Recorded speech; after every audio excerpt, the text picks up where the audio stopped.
سیاست کنه که اخلاقیات وباسي کنه نو بیا خدا سیاست نشه کنه، بیا خدا زور او بدمعشي شوه. نو دی وخت کې دی اخلاقیات بالکل یو سایډ ته خېدي. د نگران دا چې کوم وزیران دي یا کوم وزیر اعلی صاحب د دې غږ زر نه کوم، دا خو لکه د دې خواړو څه حیثیت دی وخت کې په ټوله لوبه کې نشته. دا خو هغه اکټران دي، بیسیکلی ډایرکټران او پروډوسران او د سکرپټ رائټر چې کوم دی هغه انور خلک دي. لکه هغه غله چې کله یو دغه وکي غلا وکي او بیا کینو بیا په خپلو کې پاغه تقسیم روان شي کنه، نو دا روانو په خپلو کې. او جی وای څه غوښته خو مولانا فضل الرحمن سے خپل خاندان کې خپل سړی غوښته چې زما یا زوی یا رور یا بیروزګار ډیر دي ورسره، بیروزګار اوسه ډیر په خپل فیملی کې، او امیر مقام په خپل ځان کې انټرسټډ و. میا افتخار صاحب هم شیروانی میروانی سره زما ما تخکاری چې ځان ګنډلې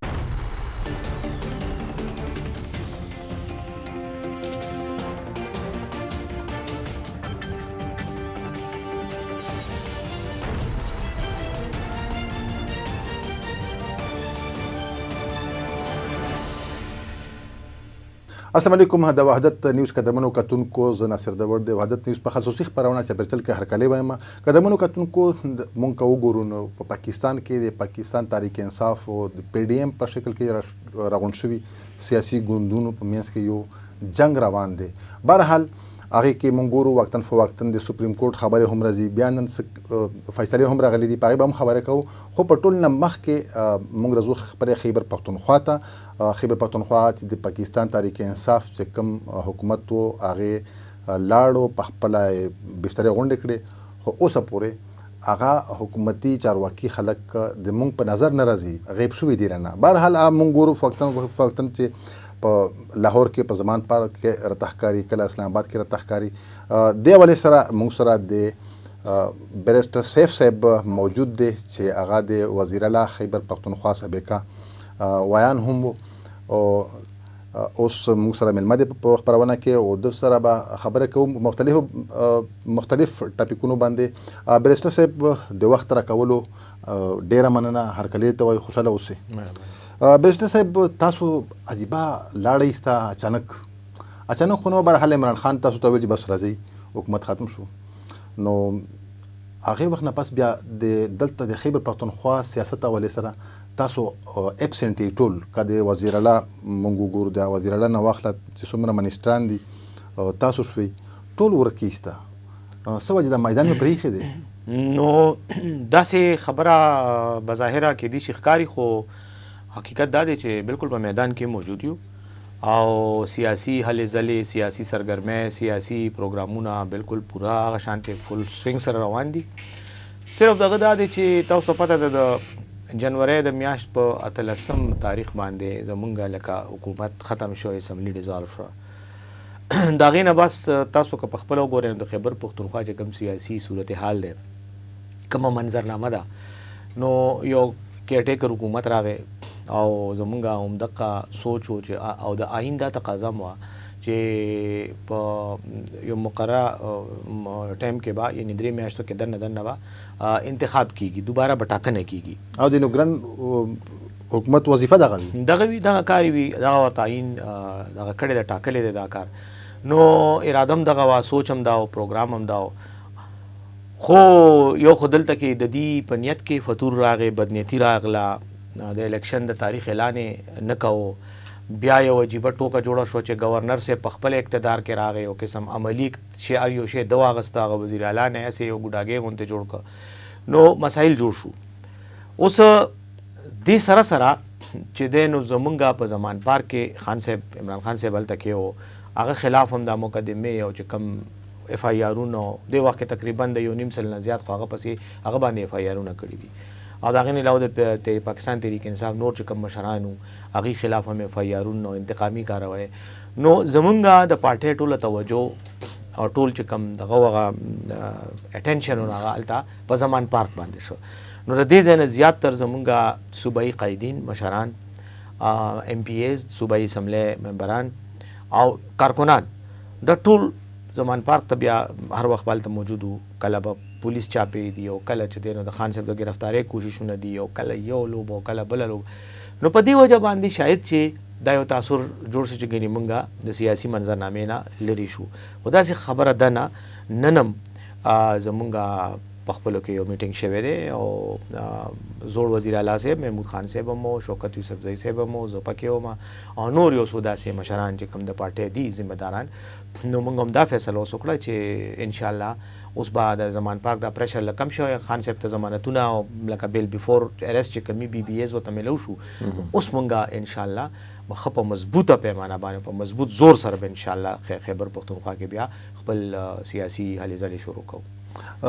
برسي صاحب څه خیال دی اوس چې کوم دلته موږ چې د خیبر پښتونخوا چې کوم نگران حکومت دی او گورنر هاوس د دې په منځ کې اختلافات هم موږ وینو او وقتاً فوقتاً ریپورټ کېږي هم بیا دوی تردیدونه کوي. بهرحال چې کوم سټیټمنټ راشي او هغې وروسته تردید راشي سخت یا یو منسټر وکړي نو بیا خلک پوهېږي چې څه کیسه خو شته. بهرحال د دې په منځ کې هم کیسې شته، خو تا ته ښکاري چې که د گورنر د جی واي کس دی د هغه باندې په سر ورته مولانا فضل الرحمن ناست دی او بیا په ورته په بل سایډ باندې امیر مقام صاحب ناست دی د پی ایم ایل ان، نو تا ته ښکاري دا به فیر الیکشن وکړي شي؟ ګوره جي یو خو وي د آئین تقاضا او یو وي اخلاقي ذمه دارۍ. اولنۍ خبره خو دا ده چې د آئین تقاضا خو دا ده چې څنګه حکومت ډیزالو شي یا څنګه اسمبلی ډیزالو شي تحلیل شي نو په 3 میاشتو کې دنه به ټاکنه د هغې دپاره به یو تاریخ مقرره دی. په هغې کې هم شی اوږد که نو د آئیني ذمه دارۍ نه د آئیني تقاضې نه هم انحراف وکړو، آئینی وایلیشن ورته وایلیشن دی د آئین. او بل ځکه چې څه وجه نشته چې ولې تاریخ نه ورکو، چې تاریخ کله ورکو اولې تاریخ نه ورکو چې تاریخ یې ورکو اوس په هغه تاریخ کې بیا اوس بانې کوي، کله یو خبره کله بله خبره. نو یو خو یې آئیني تقاضا چې کومه ده یا کوم یو ضرورت او یو ریکوایرمنټ او یو ابلیګیشن او د هغې وایلیشن یې وکړه، او بل اخلاقي طور باندې خپل ځان د قوم ته ښه بربنډ که. ګوره سیاست نه که اخلاقیات وباسې که نه نو بیا خدا سیاست نشه که نه، بیا خدا زور او بدماشي شوه. نو دې وخت کې دي اخلاقیات بالکل یو سایډ ته ایښي دي. د هغې زه درته یو وجه ښیم. یو خو د کرسۍ جنګ دی، د کرسۍ جنګ د نگران دا چې کوم وزیران دي یا کوم وزیر اعلی صاحب دی د دې غږ زه نه کوم، دا خو لکه د دې خواړو څه حیثیت دې وخت کې په ټوله لوبه کې نشته، دا خو هسې هغه اکټران دي بیسیکلي ډایرکټران او پروډوسران او د سکرپټ رایټر چې کوم دی هغه نور خلک دي. اوس هغې کې څوک دي؟ یو خو تاسو ته پته ده چې کله شاه فرمان صاحب استعفا ورکړه تیر شوي کال په اپریل کې چې کله د عمران خان صاحب خلاف د عدم اعتماد تحریک راغی نو هغه استعفا څه موده پس ورکړه. د هغې نه پس ته خپله وګوره څومره موده د خیبر پښتونخوا گورنر نه دغه کېده اپوینټ کېده. په هغې کې وجه څه وه؟ په هغې کې دا وجه نه وه چې ګنې دې سره څوکونه په دې خیبر پښتونخوا کې ډېر قابله ډېره پوهې ډېر ښه ذمه دار خلک موجود دي او دې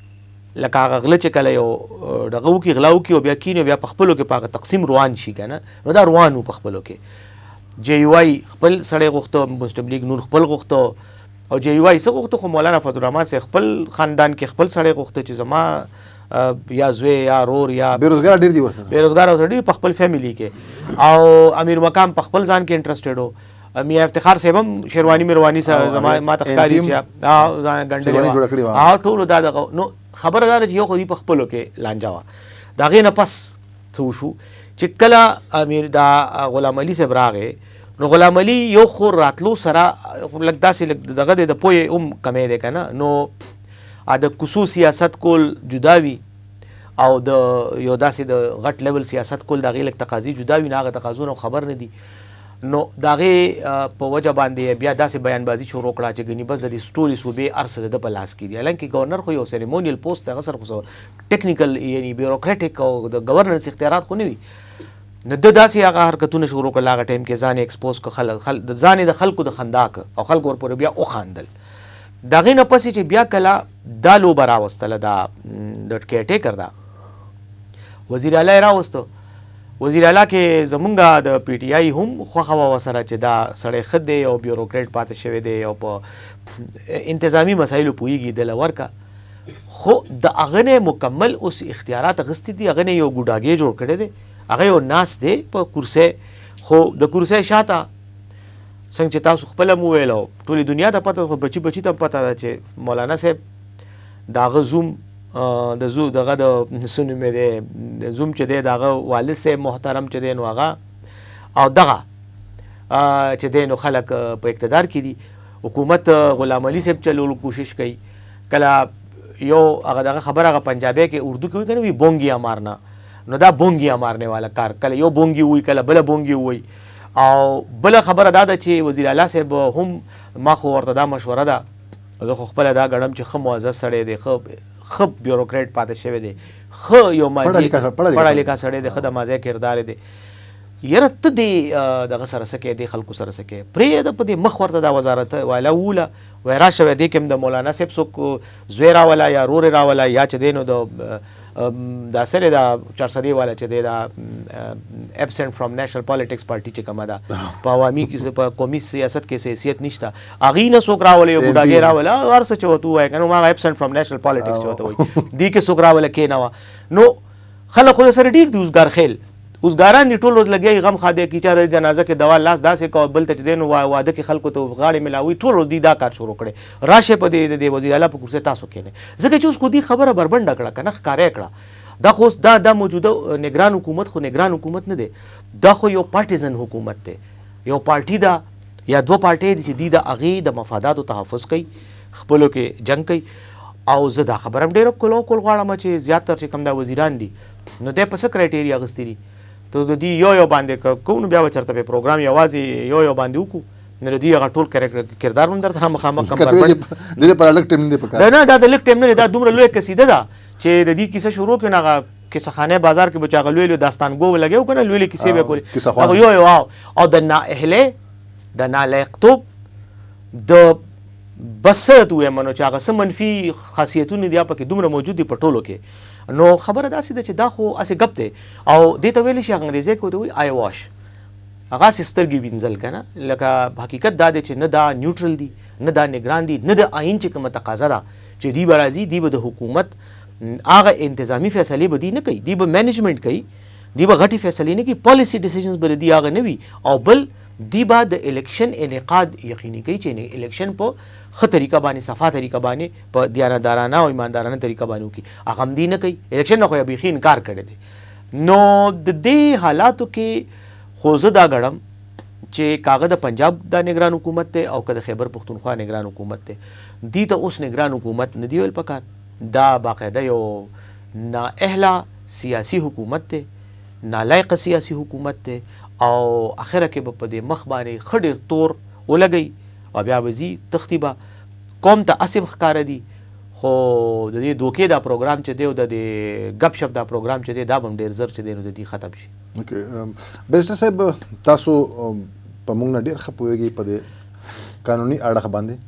خبره دا راغله چې صدر صاحب دوی اډوایس کولی شي هغه د الیکشن ډیټ کې خودی شي نیک شي کې خودی دا غیر آئینی امر وکړلو خو بهرحال نن بیا د عدالت فیصله راغله چې تاسو دې غوښتي دي چې الیکشن د ټاکنې ولې وځنډېدلې نو تا ته دا څه ښکاري چې دوی سره څه جواز شته دی خلکو سره چې الیکشن اوسه پورې دوی لټ کړی دی هیڅ جواز نشته آئینی بالکل هیڅ جواز نشته د آئینی جواز چې کوم دی بنیادونه کې خودل غواړي یا کمې خبرې کوي او په ټي وي ټاک شوز کې وفاقي وزیر قانون اعظم نظیر تارړ او دغه شانته دا بل دا یو دا پیزوګي چې ساتل دي دا بریتونو والا څه دي چې پرونه د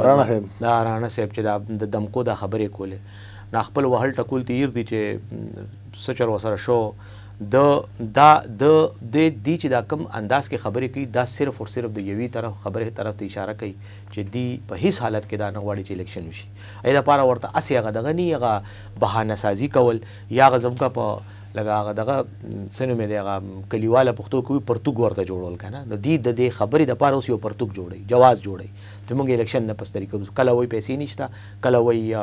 سیکورټي مسله دا د سیکورټي مسلې هم مخکې وي دا د پیسو مسلې هم مخکې وي د پاکستان کې کله موږ ته داسې ورځ موږ ته څوک وښیي چې د پاکستان متعلق چا دا ویلي چې د پاکستان خزانې نن ټولې ډکې دي او موږ غیر ملکي قرضې ختمې شو موږ خوشحاله معاشي طور باندې خوشحاله شو یا موږ دا ووایو چې په پاکستان کې هر وخت دی نو د دنیا په یو حصه کې امریکې په شان د ملک کې هغه مکمل 100% امن خو هلته هم نشته هلته هم ګډوډ شته نو خبره دا کول چې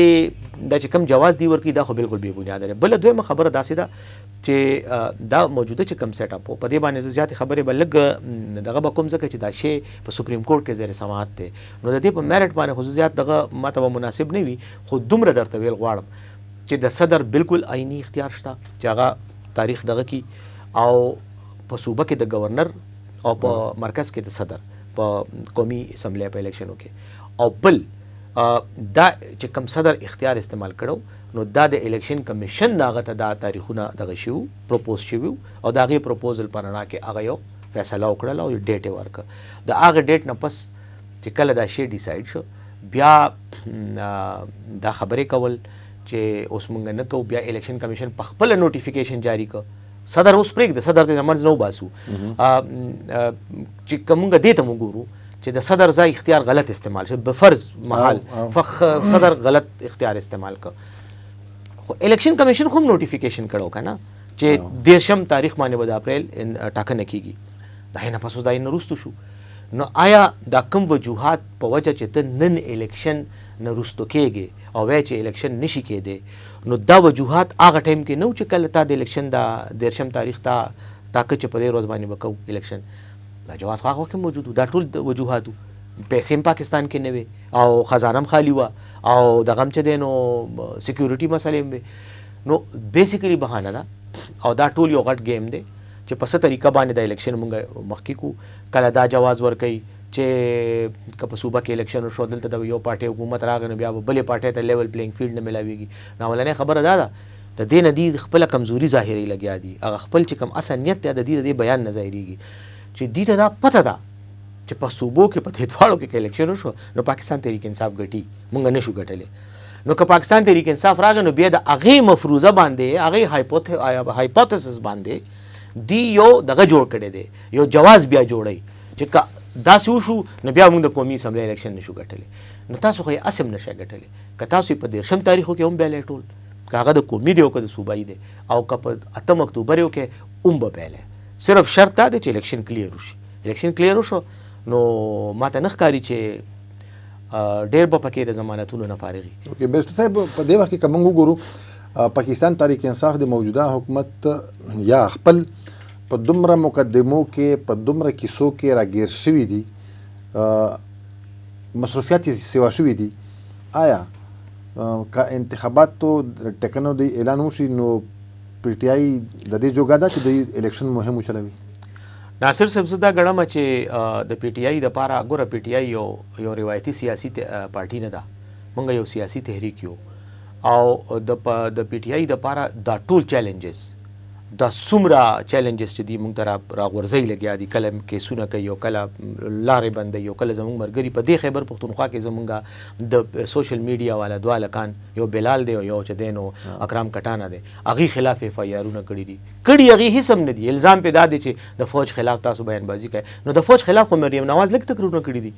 که د هغه جواز دی نو بیا دې پسې هم اف آی آرونه پکار دي او فوج له هم پکار دي چې دې خلاف ایکشن والي. خو د خبرې مقصد مې دا دی چې دا ټولې بانې کوي راپسې لارې راته دغه کوي خو دا هر حرکت دا زمونږ د عوامي مقبولیت طرف ته مونږ مخکې نور هم بوځي مونږ له نور پروګرس کېږي زمونږ نور پرمختګ کېږي هغه طرف ته او دې وخت کې هغه چې کوم نیوټرل سروې والے دي د هغې هغه چې نه د پی ټي آی سپورټرز دي او نه بل دي لکه انټرنیشنل لیول باندې هم که وګورې نو د ټولو دغه انالیسس دي د ټولو دا سرویز دي چې د پی ټي آی ګراف ورځ تر ورځه زیاتېږي لګیا دی او انشاءالله د دې دا ټول چیلنجز دا مقدمې او دا تاریخونه او دا د عمران خان چې دا پیشې دي او دا څه دا پر زمان پارک باندې چې روزانه د پولیس ریډونه کېږي دا زموږ د هغې سیاسي انتخابي تحریک او د هغې مهم یو حصه جوړه شوه. مونږ که په زمان پارک کې یو دا هم زموږ انتخابي تحریک دی زموږ انتخابي مهم دی او که زموږ ملګري دلته نیسي او دلته کې پې مقدمې جوړي دا هم زموږ دپاره یو انتخابي مهم حصه ده. د پاکستان خلک نه ړانده دي نه کاڼه دي او نه د عقل نه پاک دي ښه ویني ښه ورته پته ده چې دا څه کېږي دا ټول انتقامي کاروایي دي او دا ځکه کېږي چې عمران خان د دې ملک مجرمانو ته د دې قوم غلو ته د هغې ګریوانونو ته لاس اچولی دی او لاس یې ورته صرف اچولی نه دی ښه مضبوطې نیولي دي نو دین اوس چل نه ورځي چې څه وکړو. نو دا ټولې خبرې به دا ډېرې وقتي خبرې وي. په سیاسي جدوجهد کې د دې اړو حیثیت نشته، نه د جیل حیثیت وي، نه د بل د دې سختو حیثیت وي. انشاءالله د دې نه پس به یو ښه غټ سحر راځي او هغه به د دې ټول ملک دپاره یو سحر وي، روڼ سحر وي. بیرسټر صاحب مونږ په خیبر پختونخوا کې ګورو د دلته نگران چې کوم مشیر وزیر اطلاعات دی هغه دا بل ورځ داسې پریس کانفرنس یې کړی، په خپل پریس کانفرنس کې دا خبره وکړله بلکې انکشاف یې وکړلو چې دلته څه هزار نه برابره انفلوئنسر دی سوشل میډیا لپاره چې هغې د پاکستان تحریک انصاف ټیک ټاک پیسې ورکوي، تنخوا ورکوي. داسې کیسه ده، تاسو څه د مقصد دپاره دا خلک برتي کړي وو؟ دا چې کوم وزیر صاحب دی یا څوک چې دی لکه د ده هغه پریس کانفرنس چې ما ته کله راغی نو ما ته خو په اول خندا راغله. خندا په دې راغله چې ته د اطلاعاتو وزیر ځان ته وایې او ته یې ته ناست دی، تا ته دا پته نه لګي چې ستا په محکمه کې کومې برتۍ شوي دي د هغې ریکارډ راوغواړه، اول هغه وګوره، د هغې ریکارډ نه پس په تا ته پته ولګي چې تا له څه خبره پکار ده. نو نه د چا نه ریکارډ کتلی دی نه ځان پوه کړی دی، خو د کیمرې شوق ځکه چې په چېرته په دغه کې ناستو په کلي کې چا تپوس کوو نه او یکدم ورته خدای موقع ورکړه کیمره ورته مخې ته راغله نو بیا په ځان نه پوهېږي، نو بیا ګډې وډې خبرې کوي، نو بیا خپل ځان بربنډ کړي، خپل ځان ایکسپوز کړي. نو یو خو زه دا وایم چې دا تاسو ویل کړئ چې د انکشاف کړی دی چې مونږ داسې 1200 یا څومره سوشل میډیا انفلوئنسرز اخیستي دي، دا د دې خبرې انکشاف نه دی کړی، دا خو ټول قوم ته پته، دا خو یو اوپن پروګرام و، د خپل نااهله انکشاف او دغه کړی اقرار کړی دی چې زه څومره نااهله یم چې ما ته خپل وزارت پته نشته. هغه پریس کانفرنس ما کتلی و نو په هغې کې چې کومې اوتې بوتې ویل دا یې زه تا ته صرف دومره ویلی شم ناصر صاحب چې باقاعده یو پوره دغه جوړ شوی یو پوره پروګرام جوړ شو، هغې نه پس د هغې اشتهارات په اخبار کې راغلي وو، په میډیا کې راغلي وو. الکانو جینکو څوک چې د سوشل میډیا استعمالوي او ټویټر او فیسبوک او په دې باندې اکاونټس دي او هغه چلیږي او اکټیو دي او د ښه غټ نمبر اف فالوورز دي، د هغې نه درخواستونه وغوښتلی شو، هغې اپلایګانې وکړې. په دې کې ټوټل ما ته چې څومره یاد دي څه 1100 کسان دي، 1200 هم نه دي ټوټل، د 1100 داسې څه دغه پکې څه پکې بیا بعد کې رانغلل انټرویو ته څه دغه شو داسې څه پکې ووتل، نو دا تقریبا څه 1100 کسانو. د دې د برتۍ مقصد د پاکستان تحریک انصاف پروموشن نو، د دې د برتۍ مقصد د خیبر پختونخوا د حکومت پروموشن و چې عوامو ته، ولس ته، خلکو ته د خیبر پختونخوا د حکومت چې کم اقدامات دي، کم چې د عوامي فایدې دپاره دي او ورته په دې څیز باندې ورسوي د سوشل میډیا په ذریعه. ناصر صاحب ته خپله میډیا سره تعلق لري، تا ته پته ده چې تیر څومره وخت تېرېږي نو د اخبار وینا کمه شوې ده، ټیک شوه. زه خو دا وایم چې د اخبار نه په بیا د ټي وي دور راغی،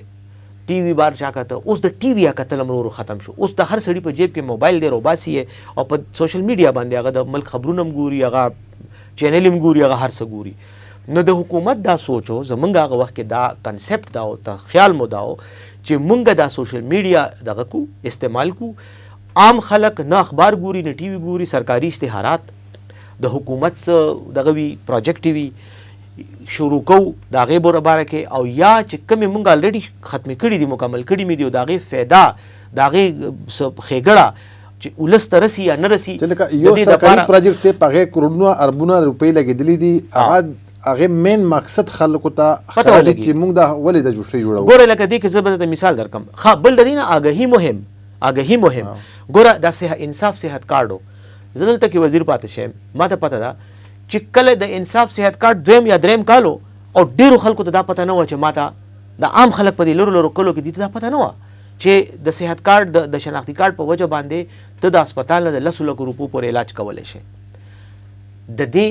به څنګه ورته ښیې، څنګه به یې پوهیې چې یاره لاړ شي هسپتال کې او د جدا کارډ ضرورت هم نشته، خو د خپل شناختي کارډ ورته وښیه چې ته د دې صوبې دغه کې اوسېدونکې تا ته به دغه میلو شي. دغه شانتې ډینګي راشي، خلکو ته پته نه لګي چې د دې د احتیاطي تدابیر څه دي یا څه وکړو. دغه شانتې کرونا راغلی و، کرونا کې هر سړي ته پکار و چې باقاعدګۍ سره ریګولر میسیجز دي، ته به یا ټي وي ګورې یا به نه ګورې، خو دا شی خو د هر سړي سره دی، موبایل نه خو څوک نه موبایل نه خو نه هر سړي سره. نو دا سوچ و هغه ټایم کې، او دا په ټوله دنیا کې دا اوس پریکټس شروع دی چې حکومتونه اوس عوامو سره خپل ولس سره براه راست سوشل میډیا په ذریعه رابطه کوي. پروګرامونه یې د صدر چې دی نو هغه په سوشل میډیا باندې په ټرمپ ته ګوره که نه په ټویټس به کول، دا اوس نه چې د بایډن ټولې دنیا غټ غټ مشران د ټویټر او دغه په ذریعہ باندې عوامو سره انټریکشن کوي. ټویټر دی، انسټاګرام دی، فیسبوک دی. نو ها بل ته ګوره یو بل خبره ته کوم،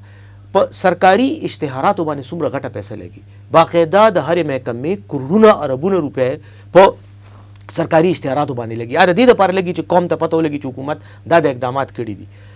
مونږ دا اداره دا پروجیکټ لانچ کړو په دې مقصد باندې چې په دې کې به عام ځوانانی هغوی به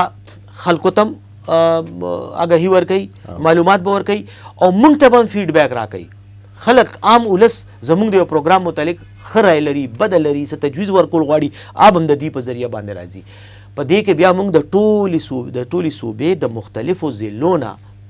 خلکو ته اپلیکیشنز راغلل، په دغه نواله د ډیر اسماعیل خان نواله تر چتراله پورې. او په دې کې بیخي د پارټۍ بنیاد اړوشتنه چې د پارټۍ په بنیاد مونږ دغه کړي دي. دې کې به تحریک انصاف هم ډېر راغلي، په دې کې د ان پی کسان هم شته. زه په خپله بنو ته تللی وم او دا ټول سوشل میډیا انفلوئنسرز ما جمع کړي په پریس کلب بنو پریس کلب کې پروګرام او د هغې ریکارډډ ویډیو به زه تا سره شیر کړم او به هم ویې ګوره په خپله. په هغې کې یو هلک راپاسېد سوشل میډیا والا سور د غیر د ځانه مفلر یې غاړې کې اچولو، راپاسېد ښه کلیر پته لګېدله. یو سوال هم داسې وکړو چې هغه د ان پی هغه دغه سوال و، ما ته پته وه دا زما د کمال دغه کو که موږ دې سره څه داسې څه د پارټي بازۍ خبره وه. نو په سبا به مې سیکرټري ته ویلو چې لرې کا د کنټراکټ کینسل کا. زما یقین دی چې هغه ته اوس هم میلاویږي پیسې او هغه خپل کار هم کوي لګیا دی. دغه شانتې د جے یو آی هلکانو د پیپلز سټوډنټ فیډریشن هلکانو چاته هم چا دا نه دي ویلي. دا یو میرټ و چې تعلیمي وي او بل د هغه د فالوورز یو خاص تعداد به وي او 15,000 روپۍ د قوم ایجوکیټډ ځوانان دي، بېروزګاري ده، ایجوکیټډ دي، پوهېږي په یو کار باندې. ولې نه؟ دا زه ته یو خبر آخري کوم چې مولانا فضل الرحمن خو زه نه وایم نوم د چا نه علم، خو دا پارټۍ دي که نه، دا زه ډېره کلو خبره کوم. دوی خو د ملک اربونه روپۍ واخلي، غټ غټ پلازې دې پې جوړې کړي، غټ غټ جایدادونه دې د زما او ستا پیسې پټې کړي او جوړی دې پې. چا په انډونیشیا کې په ملیشیا کې غټ غټ پلازې جوړې کړي چې دلته کې بیا ټماټر او کچالان د کلي نه روړل په مارکټو ګاډي کې او د 400 په منډۍ کې به یې خرڅول په خپله. هغه نن د په ملیشیا کې او په انډونیشیا کې د اربونو ډالرو د پلازو مالک دی او 5 لینډ کروزر یې بلټ پروف سره ګرځي. دې ته ولې د دې ملک دا پیسې د دې لپاره وه. دا د دې ملک یو عام ځوان یو ایجوکیټډ هلک چې د حکومت دپاره کار کوي، هغه ته که 15,000 روپۍ میلو شي په هغې باندې دې ته دومره تکلیف کېږي. خو دا زموږ د ملک د خلکو پیسه ده که نه، همغې باندې خرچ کوو او د حکومت پروموشن کېږي، عوامو ته ولس ته موږ آګهي ورکوو. زه خو دا ګڼم چې دا 15,000 نه په کار دوی له موږ 50,000 روپۍ دا پیسې ورکړې وې او د دې غټ خېټو د خېټې نه مې چې روباسلې، ځکه ما له خدای وس راکړه ته بیا وګورې بیا دې د خېټې نه روباسم او د عامو خلکو له بیا ورکوم. بالکل. زه به هم یو ښه دې سره شیر کړم. زما د وزیرستان سره تعلق دی او د وزیرستان څه کسان هم په دې سوشل میډیا انفلوئنسر کسانو کې شته، د هغې د بلې پارټۍ سره تعلق دی او د پی ټي آی سخت خلاف دی. بالکل. او په دې کې د 15,000 روپۍ مخلي، خو یقینا چې کوم د دوی سوشل میډیا اکاونټس دي ډېر ایکټیو دي او چې د کم مقصد لپاره دوی پیسې اخلي، د پی ټي آی صفت یې نه دی کړی، د پی ټي آی فضایل یې نه دي بیان کړي. البته د حکومت پروجیکټ خبره یې کړې ده او د کسیت انصاف کارت خبره هم کړې ده، د کورونا حوالې سره خبره هم کړې ده، نور ترقیاتي کارونه هم کار شوي دي. نو هغه یو پازیټیو مخ راخسته، یو پوسټ یې کړی دی، موږ کتلی دي. بهرحال په دې ته بیا هم خبرې کوو. بیرسټر صاحب په اخره کې مونږ که وګورو په خیبر پښتونخوا کې د اوس چې کومې څه سیټ اپ روان دی، نو عمران خان خو بذات خود دا تسلیم کړه په خلکو باندې چې د په غیر موجودګۍ کې د وخت کې د شپږ اووه ځای نه ایم این اے خو دی په ملک کې که نه، نو دلته به د پاکستان تحریک انصاف دوی حکومتي چې کوم کارونه شوي دي، آیا داسې کولی شي چې دومره کارونه کړي دي چې خلکو ته وښایي چې موږ دا کارونه کړي دي او موږ ته ووټ راکړي؟ دې وخت کې چې کوم د زه به د خیبر پښتونخوا خبره کوم، نورو صوبو ته نه ځم. دلته کې زه دا ګڼم دا زما د الله په دغه باندې یعنی توکل سره زه دا خبره کوم چې تحریک انصاف دې وخت کې په سیاست کې یو داسې سټیج ته رسېدلی دی، عمران خان دی یو داسې یو سټیج ته رسېدلی دی چې اوس مونږ ته د خلکو د کنوینس کولو دپاره والله که د دې خبرې ضرورت شته چې مونږ دا سړک جوړ کړی و، دا پول مو جوړ کړی و، دا نلکم لګولی و، دا مونږ کوڅه پخه کړې ده. اوس خو د خدای په فضل مونږ الله تعالی د هغې خبرو نه بره کړي یو. پاکستان تحریک انصاف د وخت کې د پاکستان د هر پاکستان سره د میننګ کولو والا د هر یو پاکستانی د زړه आवाज جوړ شوی دی. منګه د دې نه باوجود دا کومه خبره ته ما وکړه چې اوس دی وخت کې موږ نه څوک دا تاسو نه کوي چې تا مال څه کړی دي، خو ووټ به ان شاء الله راکړي چې کله الیکشن بل او دی دا موجوده نگران حکومت او د پی ډی ایم حکومت او د پی ډی ایم د پالستان چې کوم سره دا واړه دا درې سیټونو والے چې کوم ورسره تاویږي راتاویږي دا ټول اوس ایکسپوز دي او دا یو طرف ته دی د پاکستان عامولس او پاکستان تحریک انصاف بل طرف ته دی او د دې دا تور کارونه دا چې کم دا کارنامې کړي دا تورې کارنامې د هغې نه د دې زموږ دپاره اصل کې انتخابي مهم چلی ځکه چې د دې په نفرت کې د دې په اختلاف کې به بیا انشاءالله ووټ موږ ته ملاوي موضوع مویت وته بالکل دقه به کېږي انشاءالله. او بله خبره درته زه دې سره یو بل امپورټنټ کوم چې موږ که کارونو ته وګورې نو دومره کارونه شوي دي. ما ته پرون زما یو ملګری موږ سره صحافي دی ستاسو د شعبې دی او ډېر خلک دی د زړه اپریشن یې شوی نو په صحت کارډ یې شوی دی ټیک شوه نو ته خپله سوچ وکړه د زړه د بایپاس اپریشن یې د ګردې د ټرانسپلانټ اپریشن یې لیور ټرانسپلانټ دا داسې اپریشن یې چې خلکو به جایدادونه خرڅولل یا به چانه قرضې اخیستې یا به چندې جمع کولې او چې دا هیڅ نه کېدل یا به مړه کېدل بل څه آپشن نه و. نن د الله په فضل باندې او د عمران خان په پالیسۍ باندې او د هغه دغه په وجه باندې ګوره خدای پاک هم دې خبرو ته ګوري دا هم فیصله ده که نه. یو کس خو دې زما د ملک نه پیسې والي او چرته د ایزي لوډ په نوم باندې او چرته د جوماتونو د چندې په نوم باندې او لاړ دي شي او د ملک نه وباسي او بار دې په پلازې او محلات جوړ کړي او خلک د بربنډم کی او وګی دیم کی او ناجوړه دیم پرېږدي او بل طرف ته یو کس راشي هغه وایي نه دا د دې خلکو پیسه ده د دې په علاج به لګي. نو زه خو دا ګڼم چې که د دې خیبر پښتونخوا خلک صرف د انصاف صحت کارت د پروګرام ته وګوري موږ ته د بلې خبرې اړو ضرورت نشته. او د هغې نه علاوه انشاءالله سکولونه کالجونه سړکونه نور داسې غټ غټ پروجیکټس دا ځوانانو دپاره دا چې کوم پروجیکټ باندې دا دغه چې دی دا یو ځان ته چې وزیر اطلاعات وي دا دی چې کوم دا بیان ورکړی دی نو دا لکان دا جینکې دا ایجوکیټډ خلک دي ټول د دې ملک خلک دي. زه دا ګڼم چې پاکستان تحریک انصاف سره به انشاءالله په کارکردګۍ باندې اړو څوک خبره نشي کولی نه موږ سره مقابله کولی شي پاتې شوه دغه دا بله خبره. نو زه دا ګڼم چې اوس موږ د دې لیول ډېر مخکې تللي یو د الله په فضل باندې انشاءالله دا ووټ دا ټپې به ګورې څنګه یې ورکوي. اوکې ډېره مننه قدرمنو کتونکو د خیبر پښتونخوا سیاسي حوالې سره چې څومره هم اپډیټ راځي موږ به تاسو سره شیر کوو خو دا خبره کې شک نشته چې لکه ما سوال چې کوم د بیرسټر صاحب نه اولنی وکړلو چې د خیبر پښتونخوا حکومت ختم شو حکومتي چارواکي غیب شول هغه تللی دي یقینا زمان پارک عمران خان او یو شی بل شی بهرحال هغه اکټیویټیز اوس کمیږي لګیا دي ځکه چې اوس عدالت په راغلی دی نوټس هم اخلي خلک هم راغواړي بهرحال دومره به وایم د او چې د کم د موږ سی ایم صاحب هم ورک شوي دي ټول ورک شوي دي اوسه پورې هلته انګیج دي هغې ته به وایم چې راشي په خیبر پښتونخوا کې سیاسي هلې ځلې ښه پازیټیو طریقې سره شروع کیسته او تاسو ورکېږي ما خیال دی چې د خیبر پښتونخوا چې کم عام ولس دی هغه بیا تاسو راولي او بیا ووټ درکوي بهرحال هغه به خپل ایجنډا هر څوک پیش کوي د هر چا حق دی خو بهرحال چې داسې څه اپډیټ راځي د الیکشن حوالې سره د ضمني ټاکنو حوالې سره د کوم څه چې روان دي په دې به بیا هم بیرسټر صاحب یا د بیرسټر صاحب نور خلک هغه هم راغواړي تاسو سره به ملمنه کوو باید تاسو ته به د رایې درکوو بهرحال د یو بل پروګرام پورې فلحال ما ته راکړئ اجازه تر هغې په لاس سپارم د الله په امان.